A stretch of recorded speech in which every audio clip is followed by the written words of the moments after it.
Muito bom dia a todos. Hoje é quinta-feira, 25 de maio de 2023. Nós vamos dar início a mais um panorama para que você inicie seu dia com mais informação para a melhor tomada de decisão. Já iniciando falando um pouco sobre a sessão asiática, apenas o índice Nikkei, a bolsa japonesa, fechou a sessão dessa quinta-feira com alta de 0,39% e as demais bolsas asiáticas encerraram o dia em queda. Começando pelo CS 300, recuo de 0,22%. Já o Xangai caindo na margem 0,11%. Pior hoje ficou para o Hang Seng, que teve queda firme de 1,82%. Já a bolsa coreana caiu meio pursa, 0,29% de queda na Topix, e na Oceania a bolsa australiana aí caindo 1,05% para a bolsa australiana. Os principais eventos da sessão asiática é que as autoridades chinesas estão correndo para lançar vacinas para combater uma nova onda do coronavírus, que deve atingir o pico em junho e infectar até 65 milhões de pessoas por semana, é o que diz uma matéria vinculada ao Washington Post.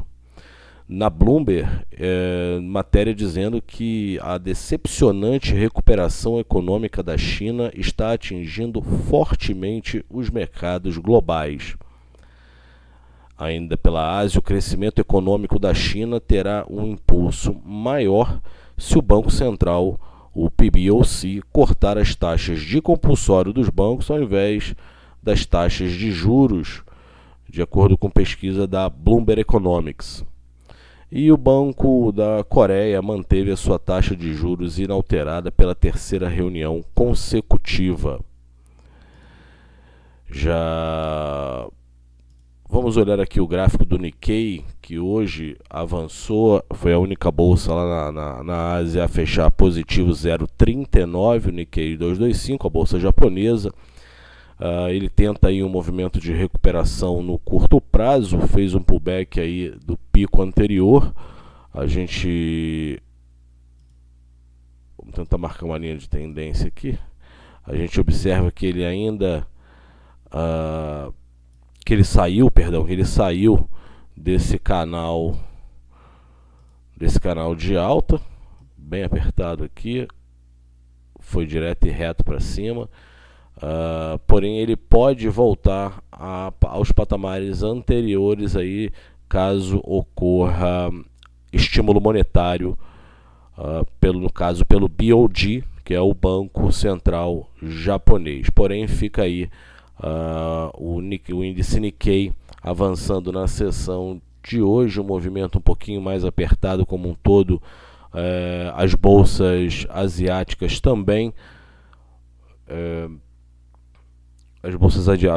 também desenvolvem um movimento mais contra o risco, de olho no.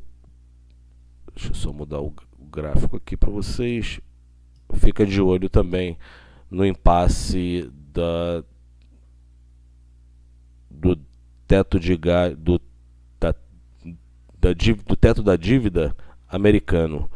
Agora sim, vamos lá, a gente passa para o mercado europeu. A gente já começa falando dos principais highlights por lá. Saiu o PIB alemão, na leitura mês a mês ele veio abaixo do consenso, o PIB alemão caindo 0,3% no primeiro TRI, o esperado era menos 0,1%.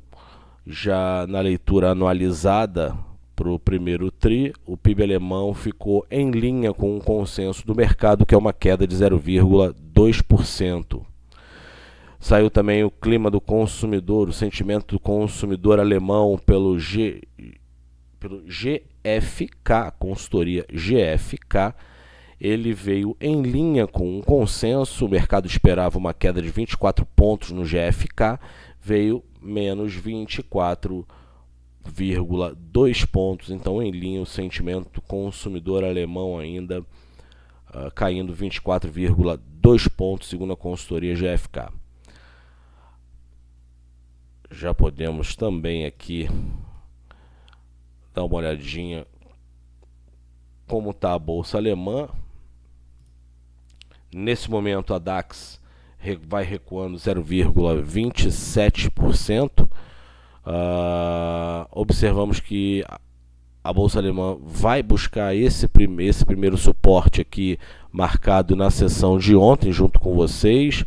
Vem demonstrando fraqueza o gigante europeu, muito também por conta dos reflexos do impasse do teto da dívida nos Estados Unidos. Isso aí vem corroendo a maior parte das bolsas. Difícil ficar descolado do cenário americano nesse momento.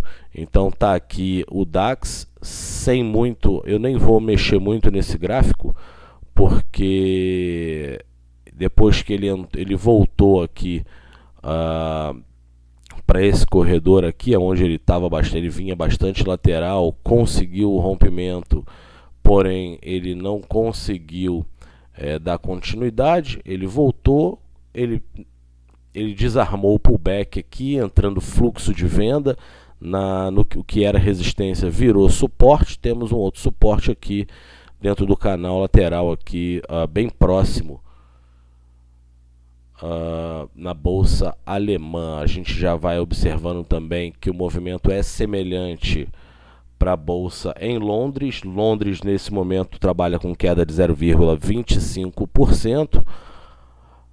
Não conseguiu ganhar força compradora. Ele fez o segundo teste aqui. A gente observa que ele fazendo esse rompimento agora pode dar continuidade nas vendas e aí vir buscar um patamar ainda maior nessa região aqui.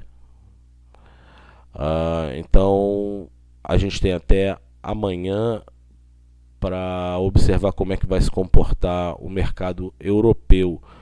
Hoje tem uma bateria, hoje vai sair também uma bateria de dados nos Estados Unidos, o que pode também corroborar aí. As bolsas europeias ainda vão estar abertas quando sair essa bateria de dados, então a gente vai observar o comportamento do mercado europeu, que segue um tom um pouquinho mais vendedor.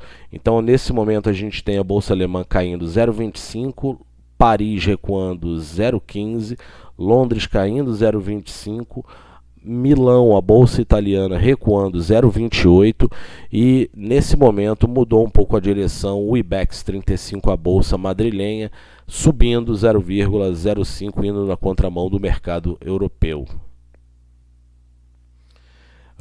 Um destaque também aqui com o gráfico da Bolsa de Londres na tela é que saiu uma notícia de que os aluguéis na Inglaterra, País de Gales e Escócia dispararam em seu ritmo mais rápido já registrado, à medida que os inquilinos competem por um estoque cada vez menor de casas, com Londres registrando os maiores aumentos. Então vamos ficar de olho aí nos fundamentos macros dentro do mercado europeu. Podemos passar vamos só mudar a tela aqui para deixar vocês acompanhando como é que anda o mercado de commodities nesse momento, mas a gente vai falar agora do pré em Nova York. Nesse momento o S&P futuro trabalha com alta de 0,52%, mas cai 0,28%. O Dow Jones, a bolsa eletrônica Nasdaq, à espera dos dados de hoje, subindo 1,62% no pré-market, e o Russell caindo 0,30%. O VIX nesse momento recuando 2,85%. A gente fala de bolsa americana já, mas como eu falei agora sobre o VIX, que ontem ele deu uma puxada forte, ele está saindo 19,45, está saindo negócio a 19,45 VIX, já é uma queda de 2,9%. Então vamos aqui mostrar como é que está o VIX. O VIX ontem ganhou força compradora, ele rompeu a primeira resistência aqui com mais força e lateralizou no finalzinho do pregão. Vamos abrir um pouco mais aqui o gráfico do VIX. Pronto, está aqui, ó. Como eu sempre digo, menos é mais. A gente não precisa ficar reinventando a roda, principalmente na análise gráfica. Quanto mais simplificado for, a gente vai conseguir ter uma visão um pouquinho mais clara da situação do passado e de momento. Vamos lá, aqui está o canalzinho de alta de curtíssimo prazo para o VIX. Esse aqui é o gráfico de 1 hora. Observem que ele ainda está dentro do canal, pode dar continuidade, pode e deve dar continuidade ao movimento de alta. Eu trago uma notícia relevante com relação ao VIX, é que ontem um grande cliente do Goldman Sachs fez uma grande compra, uma compra volumosa de opções de compra, opções de call, para o VIX, apostando em uma alta que ele poderia vir a chegar aí, um VIX de strike 50, segundo consta analistas do Goldman Sachs, falando que em movimentos turbulentos no passado, o VIX chegou a alcançar a base dos 50 pontos, e agora ele acredita que pode não ser muito diferente, e ele pode replicar novamente essa continuidade de alta para o curtíssimo prazo. Então tá aí o VIX no canalzinho de alta. Vamos ficar esperto porque ele pode continuar acionando gatilhos de compra.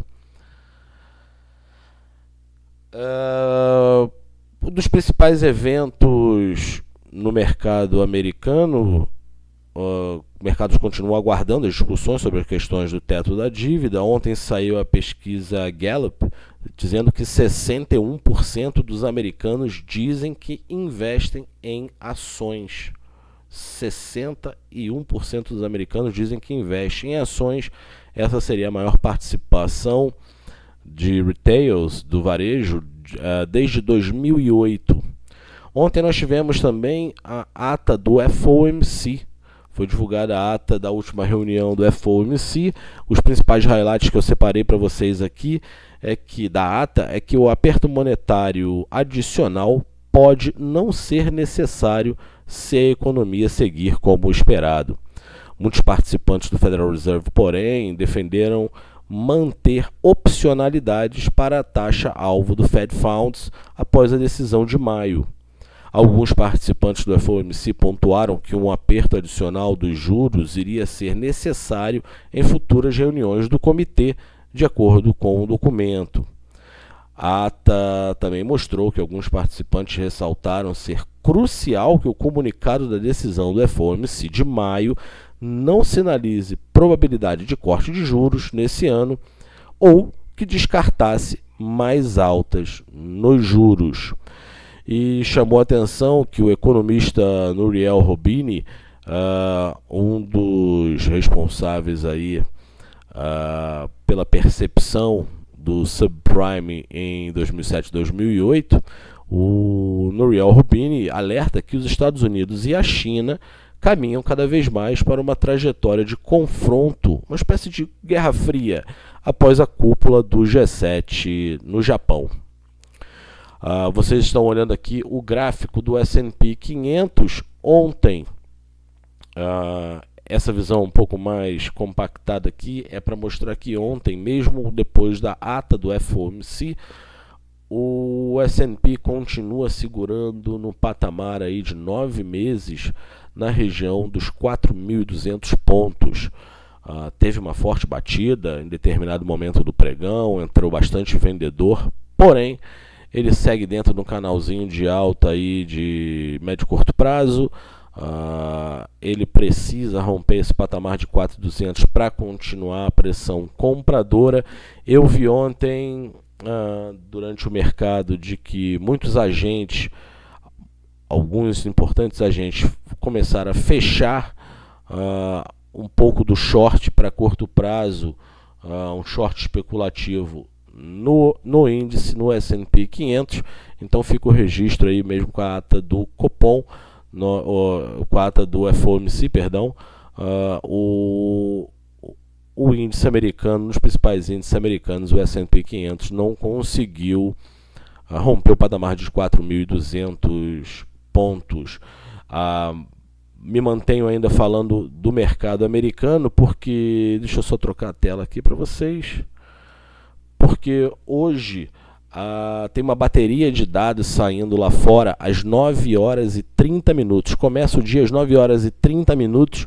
Por lá teremos PIB, teremos pedidos iniciais por seguro-desemprego, Jobless Claim, teremos preços do PCE e teremos também às 9h30 gastos dos consumidores. Então atenção, se você estiver posicionado em algum futuro, muito cuidado, porque 9h30 bateria de indicadores: PIB, pedidos iniciais por seguro-desemprego, preços do PCE, gasto dos consumidores. E às 11 horas nos Estados Unidos, vendas pendentes de moradia. Vendas pendentes de moradia sai às 11 horas. Antes de falar do mercado local, vamos falar sobre as commodities. Na tela aí já está a grade de cotação. Falando um pouquinho sobre o barril do WTI, nesse momento tem queda de 1,38% e o barril do Brent negociado na ICE de Londres recua 0,85%.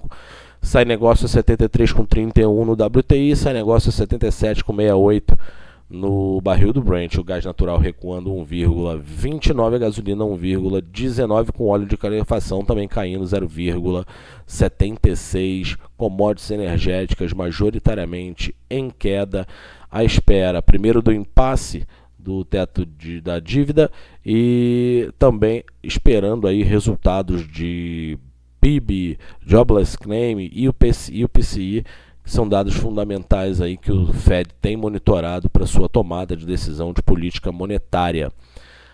Sem perder tempo, já vamos olhar aqui o gráfico do petróleo. Esse aqui continua o mesmo exemplo de ontem, tá? O meu desenho gráfico aqui é o mesmo de ontem. O petróleo tentou ganhar força ontem, recuou, devolveu o que ele ganhou na sessão de ontem, bastante lateralizado, com uma força um pouco mais compradora, tendo em vista que ontem foi divulgado dados deixa eu só achar aqui as nossas commodities. Ontem foi divulgado dado de Crude Oil Inventories, são os estoques de petróleo. Eu tenho uma imagem que eu separei para vocês. Deixa eu ver se eu acho ela aqui e eu quero mostrar na tela. Deixa eu ver se eu consigo. Tá aqui, ó. Pronto, achei a imagem. Legal. Vamos lá. Aqui a gente faz tudo em tempo real. Tá aqui, senhoras e senhores operadores, ó. Isso aqui, Crude Oil Inventory Change. Esse gráfico ele mostra que na semana passada houve a terceira maior queda nas reservas de petróleo bruto já registradas. Eu venho falando sistematicamente que a administração Biden vem drenando as reservas estratégicas de petróleo dos Estados Unidos. Eles não estão repondo. Esse gráfico mostra desde 1982, então a gente tem aí uma boa série histórica. Que na semana passada ocorreu a terceira maior queda nas reservas de petróleo bruto já registradas.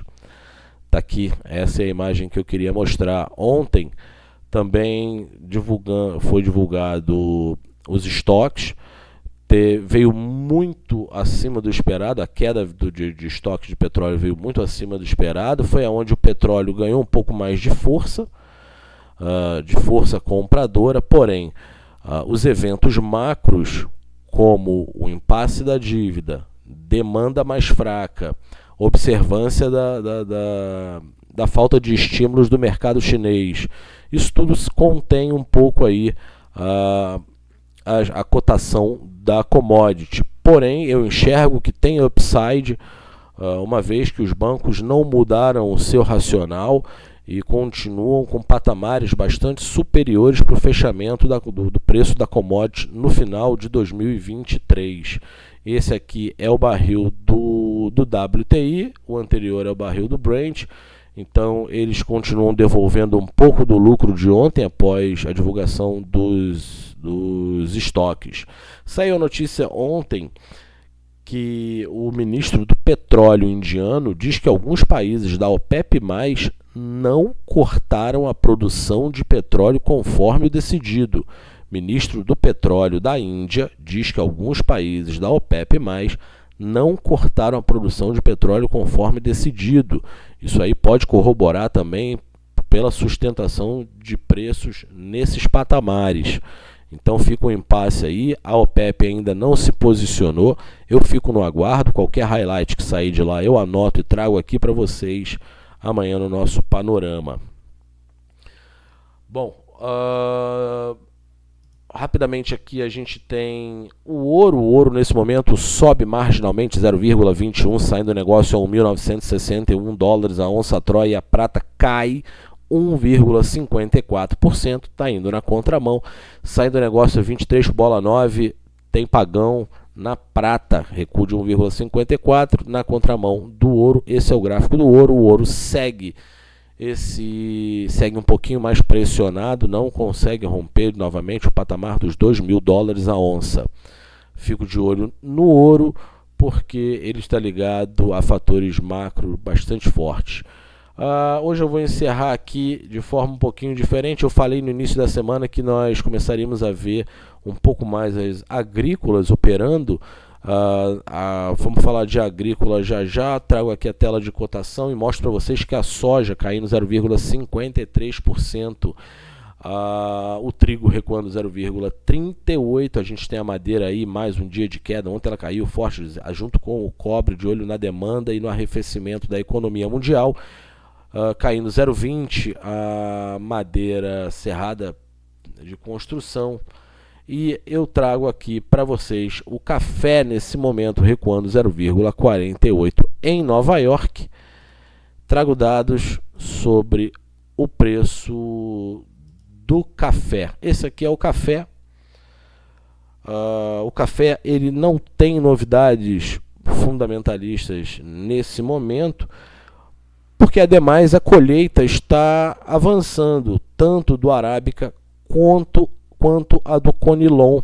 Então os preços mostram estabilidade, uma vez que não houve nenhum fator climático, por exemplo, até o momento, que pudesse impactar diretamente nos preços da commodity. Então, com a colheita em andamento, tanto do Arábica quanto do Conilon, preços mostram estabilidade, havendo apenas ajustes mais técnicos para os preços, após pressão no início da semana na Bolsa de Nova York, na ICE Futures. Já no mercado doméstico, os analistas afirmam que a aproximação de uma massa de ar poderia acabar movimentando o mercado de forma mais expressiva. Os estoques de café arábica na ICE diminuíram constantemente nos últimos 3 meses e caíram para a mínima de 5 meses e meio na terça-feira. Saiu de para 620.633 sacas. Então não há reposição nos estoques de petróleo. Os preços, como você pode ver aqui na tela, estão lateralizados. O café não consegue ganhar força, compradora, e como a gente tem a colheita nesse momento dos dois tipos, o mercado aqui e em Nova York se mostra lateralizado, aguardando maiores novidades. Porém, no início dessa semana eu já observei no sistema meteorológico que se aproxima uma massa de frente fria no Brasil, começando pelo sul, podendo impactar as regiões cafeeiras. Ok? É isso, fico por aqui. Espero que vocês tenham gostado. Amanhã trago uma outra agrícola para a gente poder analisar. Então o highlight para o café é que a colheita está avançando, arábica e conilon, preços estáveis, apenas ajustes técnicos. O que pode impactar é a reposição dos estoques e problemas climáticos nas regiões produtoras. É isso, senhoras e senhores operadores, fico por aqui desejando a todos uma excelente quinta-feira, um excelente pregão. Ressalto aí 9h30 nos Estados Unidos, uma bateria de indicadores, PIB, Jobless Claim, PCE, gastos do consumidor saindo às 11h. E no mercado local, deixei por último, vamos ficar atentos, junto à abertura da sessão de derivativos, nós teremos a divulgação do IPCA 15.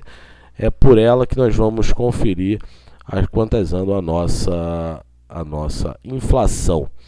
Também teremos já divulgado a confiança do consumidor pela FGV, o esperado 86,8 pontos. Deixa eu passar o serviço completo. O nosso consenso para o IPCA 15, na leitura mensal para maio, o esperado é uma alta de 0,64%, IPCA 15 para março, na leitura anualizada, alta de 4,21%, esperado, o número anterior veio 4,16%. Agora sim, fico por aqui, desejando uma excelente jornada a todos. Até lá.